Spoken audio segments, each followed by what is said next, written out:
السلام علیکم ورحمۃ اللہ وبرکاتہ۔ پیارے بچوں، کیسی لگی آپ کو پچھلی بار کی کہانی؟ اچھی تھی نا؟ تو چلیے آج ہم آپ کو ایک نئی کہانی سناتے ہیں جس کا عنوان ہے جہاز بنانے والا۔ بنٹو کو جہاز بنانے کا بہت شوق تھا۔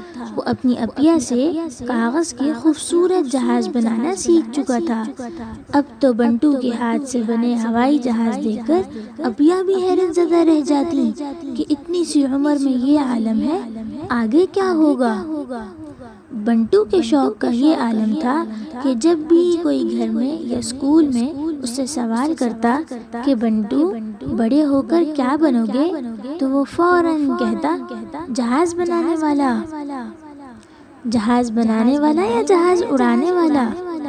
پوچھنے والا جواب کی تصدیق کرتا، جس پر بنٹو دوبارہ کہتا بنانے والا، اور پھر لوگ حیرت سے بنٹو کو دیکھتے رہ جاتے۔ بنٹو کا یہ شوق روز بروز بڑھتا جا رہا تھا۔ ایک دن بنٹو کو اسکول کی طرف سے پکنک پر لے جایا گیا۔ بنٹو بے حد خوش تھا۔ اس نے ڈھیر سارے رنگین کاغذ، ایک کینچی، گوند اور مارکر وغیرہ اپنے ساتھ رکھ لیے۔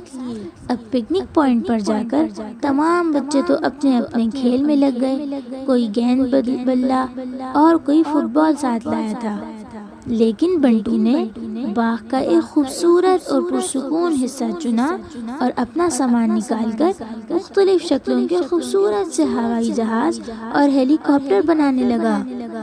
جب پیارے پیارے شاہکار بن گئے تو بنٹو نے ان پر احتیاط سے دھاگے باندھے۔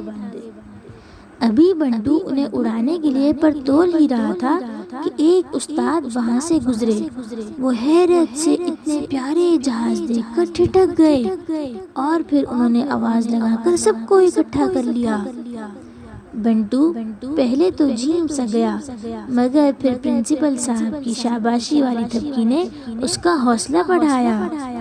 اب سارے بچے قطار بنا کر کھڑے ہو گئے اور بنٹو نے ان ننھے ننھے فن پاروں کو ہوا میں اڑانے کا منظر پیش کیا، جس پر سب نے سبحان اللہ اور ماشاء اللہ کی صدا بلند کی۔